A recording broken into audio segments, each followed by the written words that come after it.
Andrea Koppel. Andrea? Wolf, there's really no other way to put it. Today has been a highly unusual and even an awkward day up here because, as you mentioned, even as you have President Bush's nominee to head up the CIA, General Hayden, continuing to knock on doors here in the Senate, just a stone's throw away, quite literally, you have the now outgoing head of the CIA, Porter Goss, who used to work here on Capitol Hill, who was receiving a distinguished Congressional Service Award. We're really kind of beginning to put the pieces in place here. We've seen in the last 5 days tremendous outpouring of emotion, especially among some Republicans, both in the House and in the Senate. Underneath that, some sort of veiled frustration on their part, the surprise, the suddenness of Porter Goss's forced resignation.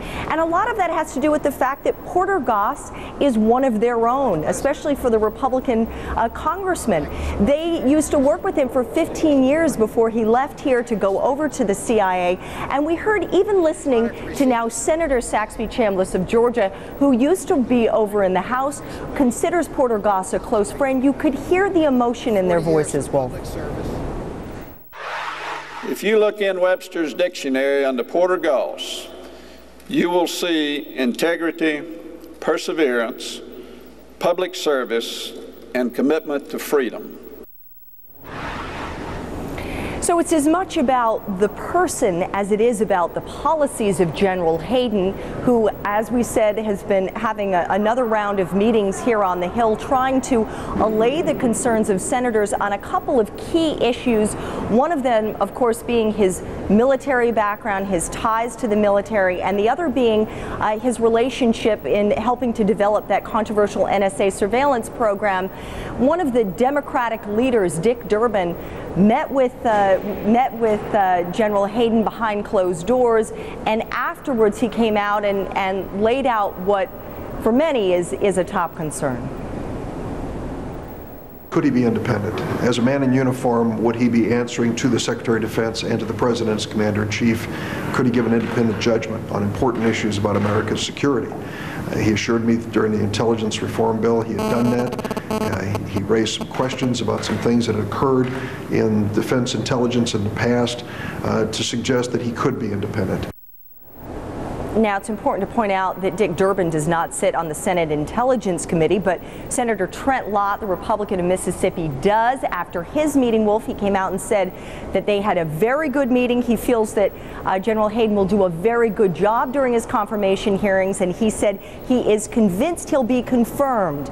Now, there's one question mark. There's a meeting that's going to be taking place a little later this afternoon with Arlen Specter, the chairman of the Judiciary Committee, who has suggested, Wolf, that he might throw up roadblocks to the Hayden nomination if he doesn't get the answers that he needs to get to some questions about that controversial NSA program, Wolf. Andrea Koppel, thank you, Andrea up on the Hill, and Andrea Koppel, Suzanne Malveaux, Dana Bash, Bill Schneider. They're all part of the best political team on television. CNN, America's campaign headquarters. Jack Cafferty, also part of the best political team on television. He's joining us from New York. Jack. Right, and you are as well, but you weren't here yesterday. But, you know, everybody takes a day off now and then. Was that an excused absence? Yes. I mean, did Sam give you a note it was okay to be got gone? a note from Sam. You know, John Roberts did a pretty good job yesterday. He's very good. Yeah. Yes.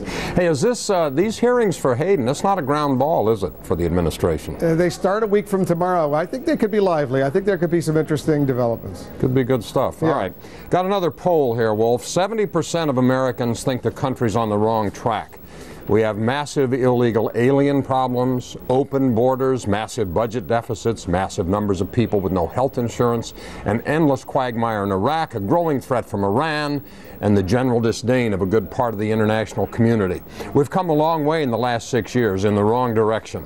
Consider this. The man running the country, President Bush, has a favorable rating of 29%. Hillary Clinton, 34%. John Kerry, 26%. Al Gore, 28%.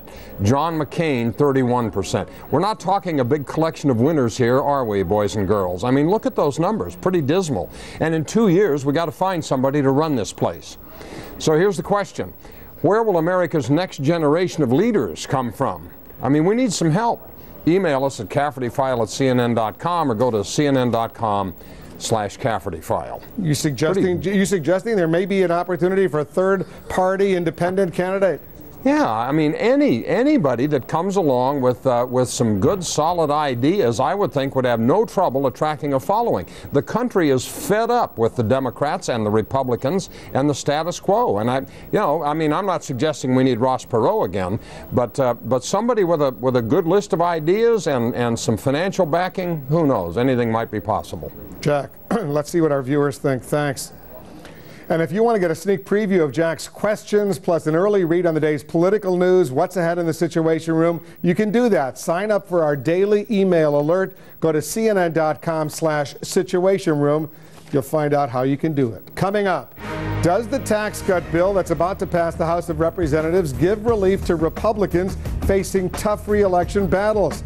I'll ask Congressman Roy Blunt. He's the number 3 Republican in the House of Representatives. Plus, much more in our new poll on the president and his problems. I'll speak with Donna Brazil and Babe Buchanan. They're in today's strategy session. Also, Jack Abramoff at the White House. How many times did the convicted former top lobbyist actually visit? We've just obtained some Secret Service documents. We're going through them right now. We're going to tell you what they reveal, all that coming up just ahead here in the Situation Room.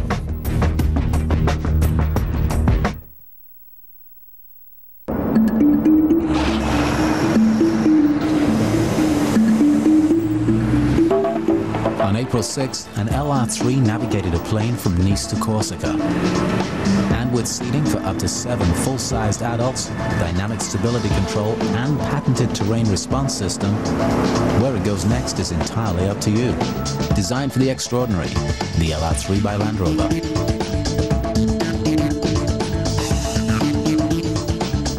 I was always going, having to go in the middle of traffic and just starting and stopping, having to go in the middle of a ball game and then not being able to go once I got there, and going at night, going and going. I thought I had a going problem. My doctor said I had a growing problem. It wasn't my bladder. My prostate was growing.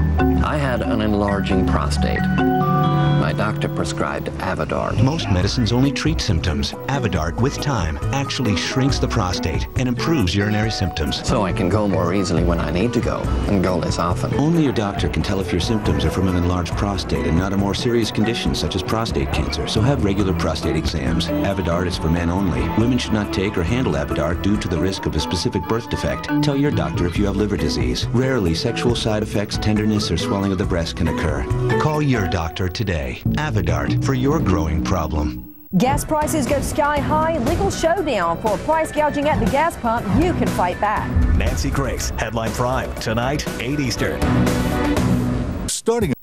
Have you read the article about the killings in Kansas? I think that's what I want to write about. He wrote the most spine-chilling piece of American literature. What is the sentence? Death. And now the story behind the story is available on demand. If those boys get off, I'm coming to hunt you down. Two Thumbs Way Up. Golden Globe winner Philip Seymour Hoffman. I've decided on a title for my book, In Cold Blood. Capote, available now on demand. Tune to Channel 900 to watch this movie now. Time Warner Cable. 10 years ago, it started with a click. Progressive made car insurance easier by putting it online. They were the first.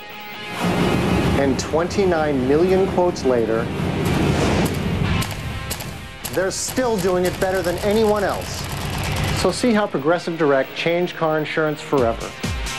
And it all started with a click.